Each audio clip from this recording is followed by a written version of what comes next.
La dictadura se cae a pedazos. Militares dan golpe de estado a Maduro. El fin de la dictadura está cada vez más cerca. Los últimos días han sido una pesadilla para Maduro. El dictador ha adelgazado, no duerme, no come y consume sustancias para mantenerse despierto. Fuentes cercanas confirmaron que ha encarcelado a los Beis más solo, mientras por las tardes hace el ridículo en público. Pero la gota que colmó la paciencia de los militares venezolanos ha sido la revelación de que vuelos cargados de oro están abandonando Venezuela. ¡Venga por mí! ¡Aquí lo espero en Miraflores, señor González Urrutia! ¡No se tarde en llegar, cobarde! Los vuelos salen de la aerolínea estatal PSA, rumbo a Turquía, y vuelven cargados de militares extranjeros. La desesperación de Maduro es tan grande que está contratando militares a sueldo a fin de mantener bajo control al ejército venezolano. Por esta razón, los militares han decidido que solo apoyarán a Nicolás Maduro hasta el 10 de enero del 2025, fecha en que concluye su mandato. Si ese día el dictador se juramenta como presidente hasta el 2031, traicionando la voluntad popular, el ejército le dará un golpe de estado para entregar el poder a Edmundo González. El hombre clave en esta negociación es Vladimir Padrino. El jefe máximo de las Fuerzas Armadas es el único que detiene una insurrección militar. Si cae Padrino, inmediatamente caerá la tiranía. Y ojo, que Padrino ya no controla la totalidad del ejército venezolano. Hay al menos 3 generales en su contra. Y se rumora que en los próximos días podrían alzarse con el apoyo de los mandos medios y los soldados de a pie. Ya es de conocimiento público que varios comandantes le escriben mensajes a Padrino pidiéndole que acepte la derrota. Precisamente hoy sus hermanos le dieron la espalda, haciéndole un último llamado para que le devuelva la libertad a los venezolanos. Por supuesto Maduro lo sabe.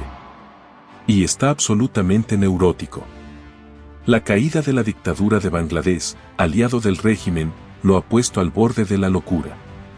Teme que sirva de inspiración a los venezolanos y que la misma situación se repite en su país. Cuentan sus allegados que el dictador no deja su celular para nada y constantemente revisa las conspiraciones que se publican en su contra, y en el colmo de su desesperación el dictador está planeando repetir las elecciones en los próximos días. El Tribunal Electoral ordenará desproclamar a Maduro acusando a Elon Musk de haber hackeado el sistema, y programará nuevas elecciones presidenciales para la primera quincena de diciembre. Ello le dará oxígeno al chavismo para reorganizar sus fuerzas. Asimismo complacerá a la comunidad internacional y ofrecerá al régimen una segunda oportunidad para organizar un fraude menos evidente. Se trata de medidas desesperadas de un dictador que ha enloquecido. El régimen chavista ha descendido a la locura amenazando conservar las redes sociales regresando a Venezuela. A la edad de piedra el dictador incluso anunció que eliminará WhatsApp de todos los celulares venezolanos. La tiranía anunció que creará su propia aplicación de mensajería en donde nadie podrá hablar mal de Maduro. El dictador está irreconocible, cada día más flaco, ojiroso, demacrado, y ahora también desquiciado. Hoy ha tomado la decisión de ordenar el arresto de María Corina Machado y Edmundo González. El fiscal Tariq William Saba los acusó de sublevar al ejército bolivariano por mandar un comunicado que tiene la firma de Edmundo González como presidente electo. Pero los altos mandos militares están en contra de esta medida porque saben que tocar a los líderes de oposición equivale a desatar una ola de protestas en todo el país, a lo que inmediatamente seguiría una intervención extranjera. Maduro está en un callejón sin salida. Los venezolanos lo repudian, los militares ya no lo aguantan. Sin actas electorales ni reconocimiento internacional, el dictador se encuentra impedido de asumir el gobierno. Es más, hoy se reunieron de emergencia Lula y Boris para quitarle su apoyo al dictador.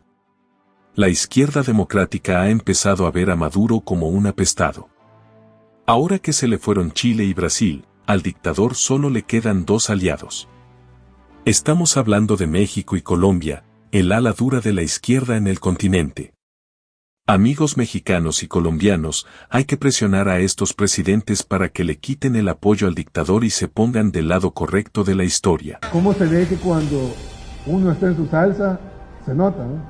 porque estaba en su salsa ahí en Cuba con Maduro y con todos los líderes de los 80s, riéndose y en carcajadas. Pues sinceramente, ¿qué puedo decir? Yo ahí vi al pelele de Maduro. Hemos conversado con el presidente encargado, Juan Guaidó, y él va a asignar a una delegación diplomática que va a tener el 100% de acreditaciones aquí en El Salvador. Yo lo voy a recibir aquí en Casa Presidencial para recibirle darle sus acreditaciones, así como lo he hecho con todos los embajadores que han sido nombrados de todos los demás de diferentes países que han sido nombrados en mi país. En General de la Nación está el incremento para la compra de medicamentos, por ejemplo, y hemos duplicado la cantidad de compra de medicamentos para garantizar el abastecimiento total de medicamentos. Ahí tenemos también en ese presupuesto 30 millones de dólares para la reconstrucción de escuelas. Estaba carcajadas de lo que estaba diciendo Maduro. Y digo yo, hombre, ¿cómo se ve que cuando uno está en su salsa, se nota, ¿no? Porque estaba en su salsa ahí en Cuba con Maduro y con todos los líderes de los 80s, riéndose y en carcajadas. Pues sinceramente, ¿qué puedo decir? Yo ahí vi al pelele de Maduro, porque ¿en qué le sirvió a nuestro país las relaciones con Venezuela? Y no solo eso, sino todas las veces que había problemas en nuestro país, el presidente no se pronunciaba, pero solo había un pequeño problema o acusación o pasaba algo, una manifestación en Venezuela contra el régimen de Maduro e inmediatamente el presidente salía pronunciándose a favor del régimen, condenando las manifestaciones o las acciones en contra. Incluso los salvadoreños se preguntaban, bueno, ¿y tenemos un presidente de Venezuela o de El Salvador? Y todo esto uno dice, cuando decían Yankee Go Home, cuando atacaban a Estados Unidos, cuando acusaban a Estados Unidos de imperialistas, etcétera. Uno se puede preguntar, bueno, ¿cuál era el beneficio para los salvadoreños? Porque yo no trabajo para los gringos ni trabajo para los venezolanos, yo trabajo para los salvadoreños. Entonces yo tengo que ver cuál es el beneficio para los salvadoreños. Y uno se pone a preguntar, ¿cuál es el beneficio para los salvadoreños de atacar a los Estados Unidos para defender el régimen de Maduro? Teniendo 3 millones de salvadoreños en Estados Unidos, nuestra moneda es el dólar, la mayoría de nuestras exportaciones van para Estados Unidos, la mayoría de nuestras importaciones vienen de Estados Unidos. Nuestra economía casi que depende de Estados Unidos. Si Estados Unidos se estornuda, a nosotros nos da neumonía. La mayor cantidad de empresas que invierten en El Salvador internacionales son de Estados Unidos. Los mayores empleadores en El Salvador son empresas estadounidenses. Y entonces, uno dice, bueno, ¿quién va a pelearse con Estados Unidos? Ojo, perdimos la ayuda internacional, que gracias a Dios en este gobierno logramos recuperar. Perdimos el TPS en ese gobierno, que gracias a Dios logramos una extensión, llámele de permisos de trabajo y de residencia si quieren, pero le dimos tiempo a nuestros hermanos, 1 año y 1 año adicional únicamente para los salvadoreños. Entonces uno se pregunta, ¿castigaban a los salvadoreños? ¿Castigaban la relación más importante que podemos tener? Y no porque yo quiera, o porque yo diga, o porque a mí me guste, sino porque así es. Por tener una relación que les daba a los salvadoreños nada, pero a ellos mucho. Porque esos cientos de millones de dólares que vinieron de dinero robado venezolano y vinieron a parar a cuentas de dirigentes del FMLN, pues hombre, eso no es gratis. Y a cambio fue la soberanía de nuestro país que se le vendió a Venezuela. Ahí sí se le vendió la soberanía de Venezuela y ahí sí teníamos un pelele de Nicolás Maduro. Bueno, y además que empobreció una nación tan rica. Es increíble cómo un país, aparte de hermoso, tiene playas en el Caribe que envidiables para la mayoría de países del mundo. Están nadando en un mar de petróleo, en un mar de gas natural. Tienen oro, tienen recursos naturales, 132 millones de personas que yo, de los que conozco, bueno, es más, hay gente que nos ha apoyado aquí en El Salvador, que hay gente que se va a Estados Unidos y terminan trabajando en grandes empresas en Estados Unidos y uno dice, bueno, ¿cómo dejan ir este tipo de cerebros? Más o menos lo que nos pasó a nosotros con nuestra diáspora, que muchos de nuestros cerebros, de nuestra gente más capaz se fue por la incompetencia de los gobiernos anteriores.